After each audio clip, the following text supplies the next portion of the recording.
নমস্কার, welcome to day 1 breathing beginners challenge. এই চ্যালেঞ্জটা করতে আমি ভীষণ এক্সাইটেড। তার কারণ হচ্ছে যারা প্রাণায়াম করেন তারা জানেন যে এই প্রাণায়ামের কি ইম্পর্টেন্স আছে, কিন্তু যারা একেবারে নতুন করেননি তারা আজকে থেকে আমার সাথে শুরু করবেন, সেটা প্রথম কথা। তার আগে আমি বলবো যে কেন এটা করবেন। প্রথম হচ্ছে যে হোয়াট ইজ ব্রিদিং সেটা জানার জন্য করবেন, আর আপনার লাং ক্যাপাসিটিকে বাড়ানোর জন্য করবেন। তার কারণ হলো সারা দিনে আমরা 25,000 বার ব্রিদিং করি, কিন্তু তার মধ্যে যারা প্রাণায়াম করছেন তাদের বাদ দিয়ে কতবার এমন মানুষ আছেন যে মানুষগুলো সত্যি সত্যি প্রচণ্ড পরিমাণে কনসেন্ট্রেশন দিয়ে ব্রিদিং করেন। আমার মনে হয় যে পাওয়াই যাবে না। ওটা অটোমেটিক আমরা ধরেই নিয়েছি যে শ্বাস ঢুকবে শ্বাস বেরোবে, এটা অটোমেটিক প্রসেস, কিন্তু অ্যাকচুয়ালি তা নয়। একটু যদি কেয়ারফুলি আপনি নিজের দিকে নজরটা রাখেন ব্রিদিংয়ের সময়, তাহলে দেখতে পাবেন যে আপনার শরীর কত সুন্দর ফিডব্যাক দিচ্ছে এবং আপনার অ্যাংজাইটি টেনশন বোনাস হিসাবে ওটা মুক্তি পেয়ে যাচ্ছেন। তাহলে চলুন আমরা প্রথম পশ্চারটা দেখে নিই। তার আগে বিগিনার্সের একটা কথা বলবো যে আমাদের টোটাল লাংয়ের ক্যাপাসিটি কত বলুন তো? 5 থেকে 6 লিটার, কিন্তু আমরা কতটুকু ব্যবহার করি বলুন তো? মাত্র 500 ml। বুঝতে পারছেন? তাহলে তার মানে আমরা পুরো লাংটাকেও ব্যবহার করছি না, লাংসের মাসলগুলোকেও ঠিক মতো ব্যবহার করছি না। কারণ দু রকমের ব্রিদিং দেখুন, যদি আমি এরকম নিই আর এরকম নিই তাহলে দুটোর মধ্যে পার্থক্য বুঝতে পারছেন। এবার পশ্চারটা জানবো। প্রথম হচ্ছে আপনি ইরেক্ট পজিশনে থাকবেন, মানে মেরুদণ্ডটাকে সোজা করে থাকবেন। আপনার হাত মানে তালু উপরের দিকে ফেসিং থাকবে আর হাঁটুর উপরে থাকবে, কেমন? তার সাথে আপনার এই যে কাঁধ, এটা সমান্তরালে থাকবে, মানে একটা কাঁধ এরকম হয়ে গেল বা এদিকটা এরকম হয়ে গেল, এরকম যেন না হয়, পুরো প্যারালালি। আপনার চিবুক মানে হচ্ছে থুতনি যেটাকে বলে, এই থুতনিটা মাটির সমান্তরালে থাকবে। একবার পশ্চারটা দেখে নিন, মানে নিজের পশ্চারটা ঠিক আছে কিনা একবার দেখে নিন, তারপরে আমরা শুরু করব। আজকে 5 মিনিট মাত্র ব্রিদিং এক্সারসাইজটা করব, কিন্তু তাতে আপনি নিজে বিফোর এবং আফটার নিজেই বুঝতে পারবেন যে কতটা চেঞ্জ হয়েছে। তাহলে চলুন শুরু করি। প্রথমে চোখটা বন্ধ করবেন, লম্বা শ্বাস নিন, ধীরে ধীরে শ্বাসটাকে ছাড়ুন। Deep inhale, complete exhale, deep inhale, complete exhale. শ্বাস নেওয়া এবং ছাড়ার সময় নিজের চেস্ট এবং অ্যাবডোমেনকে লক্ষ্য করুন। শ্বাস যখন ঢুকছে তখন চেস্ট ফুলছে, আবার শ্বাস বেরোচ্ছে যখন চেস্ট ডাউনে চলে যাচ্ছে। বাট প্রবলেম যেখানটা হয় সেটা হচ্ছে অ্যাবডোমেন নিয়ে।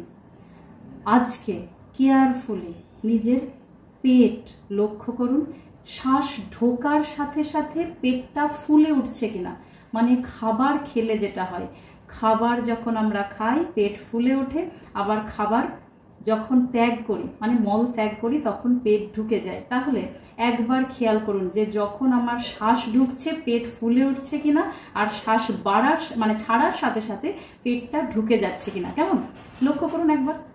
দেখবেন উল্টোটা হচ্ছে অনেকেরই, তো তারা একটু কেয়ারফুলি কারেক্ট করে নিন। মানে শ্বাস যখন ঢুকবে পেট ফুলবে, শ্বাস যখন বেরোবে পেট ঢুকে যাবে, কেমন? চলুন, চোখ কিন্তু বন্ধই থাকবে। তাহলে লম্বা শ্বাস, আবার লম্বা নিঃশ্বাস, ডিপ ইনহেল, কমপ্লিট এক্সহেল। এবার আমি কাউন্ট করব 1 2 3।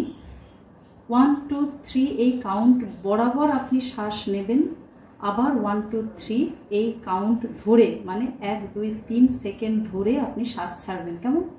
চলুন, ইনহেল 1 2 3, এক্সহেল 1 2 3, ইনহেল 1 2 3, exhale 1 2 3, আবার inhale 1 2 3, exhale 1 2 3, inhale 1 2 3 exhale 1 2 3 again 1 2 3 exhale 1 2 3 inhale নিজের মনে কাউন্ট করুন exhale inhale exhale